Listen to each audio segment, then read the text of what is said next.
जब आप कॉल लगाते हो तो उसमें कुछ नॉइज़ देखने को मिलती है आपके उसके अंदर, और या कई बार क्या होता है कॉल लगाते हो तो नेटवर्क क्या होते हैं वो डाउन हो जाते हैं, या कॉल किसी की आती है तो डाउन होती है। इंटरनेट चलाते हैं तो जो है नेटवर्क फुल चलता है, लेकिन जैसे ही हम कॉल करते हैं तो उस समय या कॉल आती है उस समय नेटवर्क डाउन होते हैं। डेड कंडीशन में भी आपको इनको चेक करना है। अगर आप 5G नेटवर्क और 4G और 2G नेटवर्क बनाने में प्रॉब्लम आती है तो वीडियो या फिर आपके लिए।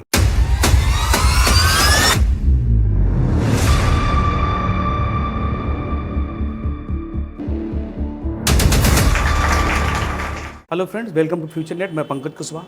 तो आज की इस वीडियो में हम बात करने वाले हैं नेटवर्क सेक्शन के बारे में कि 5G फ़ोन के अंदर नेटवर्क किस तरीके से जो है आपको बनाना है और ये सेक्शन काम कैसे करता है।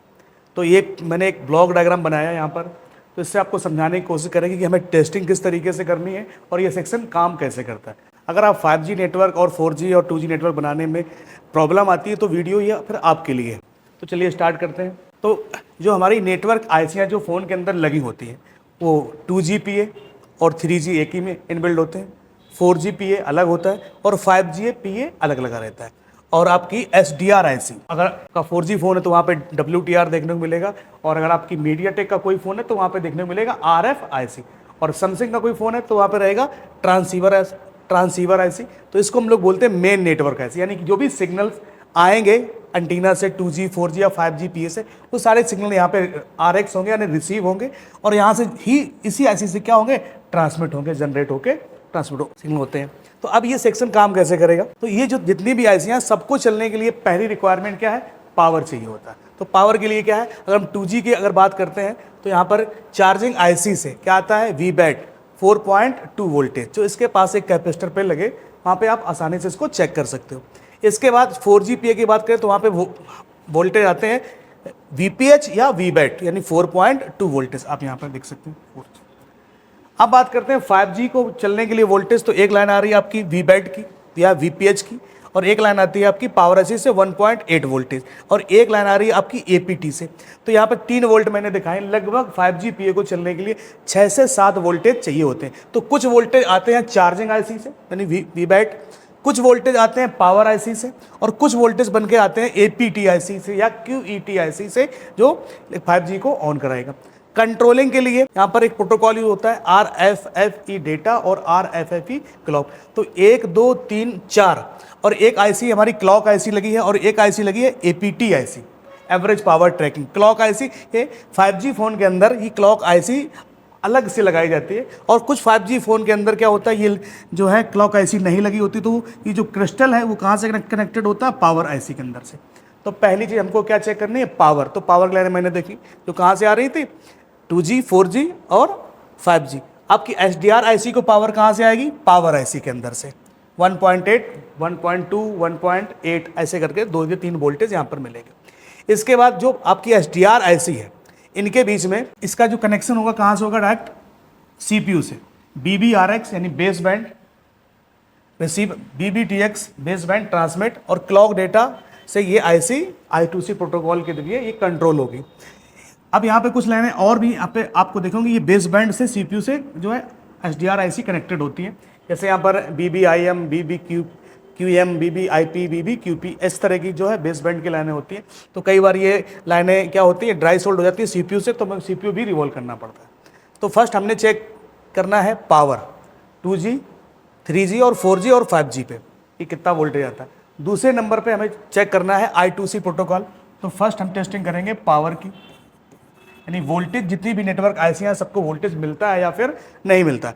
दूसरी कंडीशन में हम लोग चेक करेंगे I2C प्रोटोकॉल कि भाई जितनी भी IC लगाई गई हैं यहाँ पर उन सभी की कंट्रोलिंग लाइनों में कोई दिक्कत तो नहीं, क्योंकि इनके लाइन में लगे रहते हैं रजिस्टर। देखिए आप 2G है, 4G और 5G के भी लाइनों में आपको क्लॉक डेटा की लाइनों में जो है आपको देखने को मिलेगा।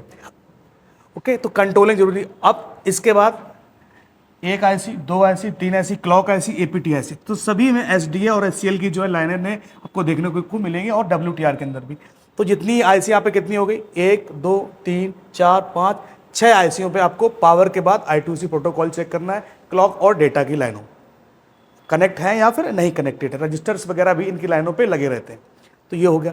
अब तीसरे नंबर पर अगर हमको चेक करना है तो हम चेक करेंगे XO इन की लाइन, जो कि कहाँ से आती है, क्रिस्टल से, क्रिस्टल को पावर क्लॉक आईसी को पावर दिया जाएगा। क्रिस्टल पे 1.8 वोल्ट की सप्लाई जाएगी और यहाँ से ये फ्रिक्वेंसी बना के कहाँ पे आएगी, क्लॉक आईसी पे। और क्लॉक आईसी से फ्रिक्वेंसी कहाँ जाएगी, आपकी एसडीआर आईसी पे। एक्सो इन की लाइन, अगर ये लाइन अगर फ्रिक्वेंसी नहीं बना के यहाँ पर आएगी तो फिर भी आपके फ़ोन के अंदर नेटवर्क नहीं आएगा। अब यहाँ पर समस्या क्या होता है कि कई बार ये पावर आईसी से लाइन आती है, ये क्रिस्टल जो है पावर आईसी के पास लगा होता है और क्लॉक आईसी फ़ोन के अंदर नहीं लगी होती 5G फ़ोन के अंदर। तो यहाँ पर क्या है, क्लॉक आईसी लगाई गई है। तो क्लॉक आईसी अगर ख़राब हो जाएगी उस कंडीशन पर भी फ़ोन का आपका डेड भी रहता है। और अगर ये फ्रिक्वेंसी की लाइन, एक्सो इन की लाइन एसडीआर आईसी पे नहीं जाएगी तो भी आपका फ़ोन में नेटवर्क नहीं आएगा। तो ये इंपॉर्टेंट लाइन है, इस लाइन को आपको चेक करना है। अब ये जब लाइनें चेक होंगी तो अब हमारी आती है 4 नंबर पे TRX लाइन। TRX लाइन, तो ये देखिए यहाँ पे एंटीना है, एंटीना के बाद यहाँ पे TRX दिया गया है। तो यहाँ पे कुछ कंपोनेंट है और यहाँ पे लिखा PTRX, इसका मतलब है प्राइमरी ट्रांसमिट और रिसीविंग सेक्शन, यानी एक ही लाइन जो एंटीना की है, एंटीना। तो यहाँ से क्या होगा, सिग्नल आएगा भी और जाएगा। और यहाँ पर देखिए 5G के लिए भी अलग से एक एंटीना लगाया गया जहाँ पर N78, N77, N79 3300 मेगाहर्ट्ज की फ्रिक्वेंसी डायरेक्ट इस PA से कनेक्ट होगी। जबकि 4G के पास भी कोई भी एंटीना नहीं है क्योंकि इसकी फ्रिक्वेंसी कहाँ से कनेक्टेड है, 2G PA से, जो कि फ्रंट पे लगा हुआ है। तो 5G के लिए अलग से एंटीना दिया है। कंट्रोलिंग के लिए यहाँ पे CPUs मैंने दिखाया, CPU मैंने यहाँ से बनाया था CPU, लेकिन वो लाइनें जगह नहीं थी तो मैं लाइनें यहाँ से कर दिया CPU के लिए, तो कंट्रोलिंग यहाँ चेक हो गई। तो ये लाइनें हमें चेक करनी है। इनकी जो लाइनें हैं उनमें क्या लगे रहते हैं, कंपोनेंट्स लगे रहते हैं। तो ये कंपोनेंट ग्राउंड से क्या करते हैं, बीप करते हैं। तो ग्राउंड से जब बीप करते हैं तो वो सही होते हैं, उनको तोड़ के आपको फेंकना नहीं है। ठीक है कि आप टी कर रहे हैं ग्राउंड से दोनों तरफ, आपने उसको तोड़ के फेंक दिया तो वो लाइन ब्रेक हो जाएगी और नेटवर्क आपके फ़ोन के अंदर जो है नेटवर्क की समस्या देखने को मिलेगी, या लो नेटवर्क या स्लो नेटवर्क की समस्या आपको देखनी। तो ये कंपोनेंट ग्राउंड से बीट करते हैं एंटीना लाइन के, चाहे इस एंटीना की बात चल रही हो चाहे इस एंटीना की बात, एंटीना लाइन में लगे हुए कैपेसिटर ग्राउंड से बीप करते हैं। क्यों, क्योंकि इस पे यहाँ पर कॉइल लगाई जाती है पैरेलल में। पैरेलल में क्यों लगाई जाती है, क्यों, क्योंकि ये क्या करती है कि अदर जो फ्रिक्वेंसी जो आती है उसको क्या करती है, ये ग्राउंड करने का काम करती है। इसलिए ये यहाँ पे वोल्टेज तो आता नहीं, यहाँ पे फ्रिक्वेंसी आती है, तो फ्रिक्वेंसी को, अदर फ्रिक्वेंसी को ग्राउंड करने के लिए यहाँ पर कॉइल्स लगाई जाती हैं। जब सिग्नल आते हैं तो उनमें, इनकी लाइनों में RX और TX की जो लाइनें होती हैं उनमें फिल्टर लगे होते हैं, डुप्लेक्सर लगे होते हैं, या RF स्विच देखने को मिलते हैं। तो ये दो तीन छोटे छोटे ब्लैक कलर से या वाइट कलर से आपको देखने को मिलते हैं। डुप्लेक्सर हो गया, ट्रिप्लेक्सर हो गया, फिल्टर हो गया, RF स्विच हो गया, LNA हो गया। तो ये कंपोनेंट्स हर एक फ़ोन के अंदर इन लाइनों में, RX और TX की लाइनों में लगे रहते हैं। हालांकि जैसे RF स्विच हो गया, LNA हो गया, इनमें वोल्टेज की लाइनें आती हैं, और जो फिल्टर हो गए, डुप्लेक्सर हो गए, ट्रिप्लेक्सर हो गए, इनमें वोल्टेज की लाइनें नहीं आती, तो जल्दी से ही ख़राब नहीं होते। बट समस्या कई बार ऐसी आती है कि ये जो बैंड होते हैं ना, बैंड, मीडियम बैंड, लो बैंड, हाई बैंड, जो PA हैं ये सब लो बैंड, LB लो बैंड हो गया, MB मीडियम बैंड और HB हाई बैंड। जैसे हम जब 2G पे कॉल करते हैं तो क्या होता है, आपका लो बैंड काम करता है। इंटरनेट चलाते हैं, मीडियम बैंड हो गया, या आपने वीडियो कॉल किया तो क्या हो गया, वो हाई बैंड की फ्रिक्वेंसी है, तो हाई बैंड पे काम होता है। तो 3 टाइप के सिग्नल आते हैं, लो बैंड, मीडियम बैंड और हाई बैंड। तो उन्हीं के सबके नाम दिए गए। जैसे यहाँ पर 2G के लिए तो 900 मेगाहर्ट्ज, 1800 या 800 मेगाहर्ट्ज की फ्रिक्वेंसी को रिसीव करेगा और ट्रांसमिट करेगी आपकी SDR IC। इसके बाद आपको दिया गया है 4G के लिए PA, तो बैंड 40 और 41। ऐसे 5G के लिए दिया गया है यहाँ पर N78, 77। तो ये सब बैंड है, लो बैंड, मीडियम बैंड और हाई बैंड की फ्रिक्वेंसी यहाँ पे रिसीव होती है। तो इनके बीच में जो ये फिल्टर हैं, डुप्लेक्सर हैं, ट्रिप्लेक्सर हैं, ठीक है, RF स्विच हैं, तो ये कई बार क्या होते हैं, ख़राब हो जाते हैं।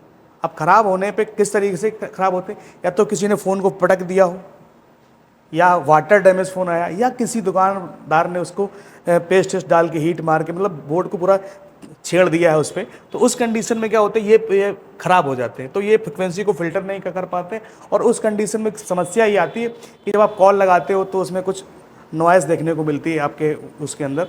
और या कई बार क्या होता है, कॉल लगाते हो तो नेटवर्क क्या होते हैं, वो डाउन हो जाते हैं, या कॉल किसी की आती है तो डाउन होती है। इंटरनेट चलाते हैं तो जो है नेटवर्क फुल चलता है, लेकिन जैसे ही हम कॉल करते हैं तो उस समय, या कॉल आती है उस समय नेटवर्क डाउन होते हैं। तो इनको क्या करना है, आपको फिल्टर है, डुप्लेक्सर, इनको निकाल के रीसोल्ड करके दोबारा से लगा देना है। तो ये लास्ट में टेस्टिंग है। तो पहले करेंगे पावर की चेकिंग, दूसरे नंबर पे I2C प्रोटोकॉल जितनी भी आईसियाँ हैं, इसके बाद एक्सो इन की लाइन, और इसके बाद TRX की लाइन। ओके, तो ये सब करना है। तो अब बात करते हैं APT और क्लॉक IC की।